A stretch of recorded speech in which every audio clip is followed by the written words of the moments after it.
Hola a todos, el día de hoy voy a hablar sobre la litiasis renal. Esta presentación está realizada por mi persona, Carla Samaniego. La litiasis renal consiste en la presencia de componentes en la orina de fase sólida que se va a encontrar en el aparato urinario. Estos componentes en fase sólida reciben el nombre de cálculos renales, o mejor conocidos como piedras renales. Cuando los cálculos aparecen en el riñón, se habla de nefrolitiasis, mientras que si tales cálculos se localizan en cualquier punto del aparato urinario, reciben la denominación de urolitiasis. Como datos generales de la litiasis renal, tenemos que es una enfermedad frecuente que afecta al 12% de la población, que mantiene un predominio en el sexo masculino y una alta tasa de recidivas de hasta el 50%. Las principales manifestaciones de la litiasis renal son los cólicos nefríticos, que en su mayoría no se va a identificar una causa previa ni tampoco por enfermedades de base. También vemos que está registrado que la litiasis renal se va a desarrollar mayormente en pacientes que tienen algún trastorno en la absorción metabólico o en la excreción de los componentes de los cálculos. ¿Qué ocasiona la urolitiasis? No existe una sola causa para la aparición de los cálculos renales, pues muchos factores influyen en la probabilidad de padecer. Sin embargo, estos se producen cuando la cantidad de componentes que conforman los cristales o los mismos cálculos es mayor a la cantidad que puede diluir la orina. Factores de riesgo. Tenemos los antecedentes familiares, tenemos la obesidad, medicamentos, condiciones médicas o patologías diagnosticadas y una deshidratación.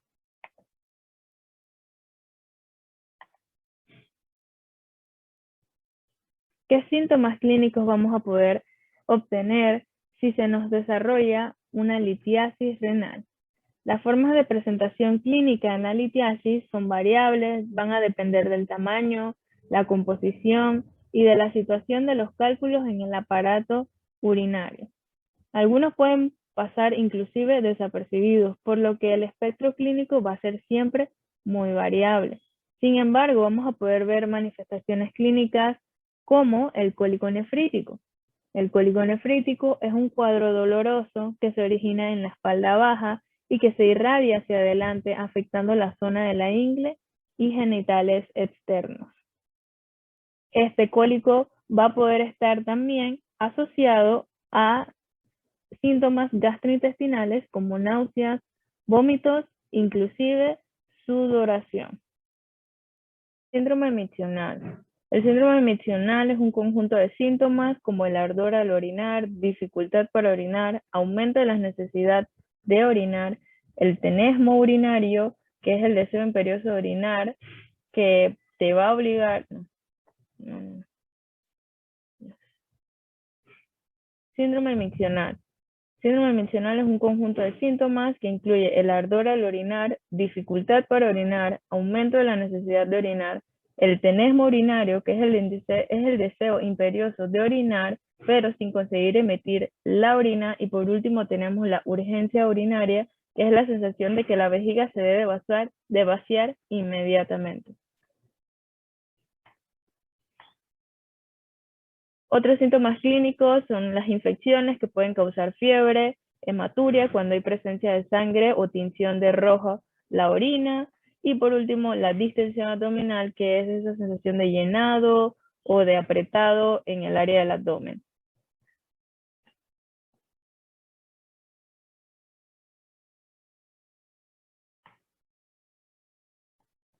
Diagnóstico. El diagnóstico de la litiasis se realiza mediante la historia clínica, ya que es el método de información y entrevista del paciente más elemental para conocer, categorizar, identificar origen y posible tratamiento del cuadro que esté presentando el paciente. Con la historia clínica vamos a conocer antecedentes familiares, hábitos alimentarios, ingesta previa de fármacos, si hay enfermedades que predisponen a la aparición de cálculos, como también los factores ambientales a los que está expuesto el paciente, como estrés laboral, clima, la profesión que practique, y uno de los más importantes es que si la litiasis es recidivante. En algunos casos, la litiasis urinaria se presenta con síntomas, pero hay otros casos donde no presenta síntomas y entonces su descubrimiento es incidental, por lo que se le pueden realizar una radiografía simple de abdomen o ecografía y encontrar el cálculo renal. Por lo que existen otros diagnósticos, otros exámenes diagnósticos donde vamos a poder valorar si hay o no la presencia del cálculo renal. Tenemos los análisis de orina y sangre, que serían los urinálisis y los hemogramas. Vamos a valorar glóbulos rojos, glóbulos blancos, cristales, bacterias y parámetros bioquímicos en orina, como también en la sangre, que vendrían siendo pH, creatinina, albúmina, urea e iones. Tenemos las radiografías simples de abdomen. Vamos a visualizar las opacidades que van a representar los cálculos renales. Tenemos la ecografía, es una prueba inocua y no invasiva para detectar también la litiasis. Es más indicada en pacientes embarazadas, ya que no emplea radiaciones ionizantes ni contrastes. Por último, tenemos la tomografía computarizada, que es una prueba de referencia que aporta mayor precisión en la localización de los cálculos.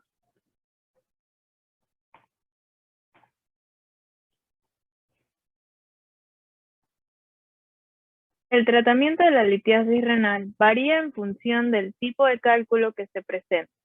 El objetivo del tratamiento médico de la litiasis es prevenir la reaparición, sobre todo en pacientes jóvenes menores de 40 años que hayan sufrido litiasis múltiples o bilaterales. Como medidas generales, tenemos que mantener una hidratación, por lo que se aconseja una ingesta de 2.5 a 3 litros al día de forma continua, normalmente con aguas con pH neutro. También se aconsejan bebidas con frutos cítricos, pues estas aportan magnesio y citrato, que son sustancias inhibidoras de la cristalización de la orina. Y por último, es recomendable mantener una diuresis diaria. Una diuresis es la cantidad de orina eliminada al día de 2 litros. Otras medidas generales son la alimentación. Se aconseja una dieta equilibrada, rica en vegetales, fibras y proteínas, como también limitar el consumo de la sal en la dieta y el consumo diario de calcio, normalmente entre 1 a 1.2 gramos por día.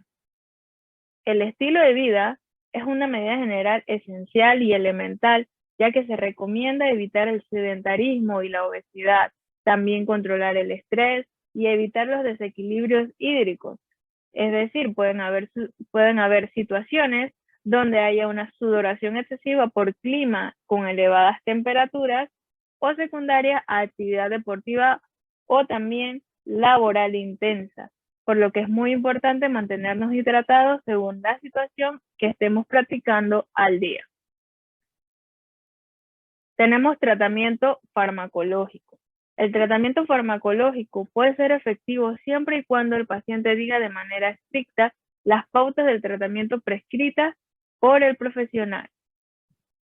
Está indicado este tipo de tratamientos farmacológicos en aquellos pacientes que tienen factores de alto riesgo o en aquellos en los que han fracasado las medidas generales.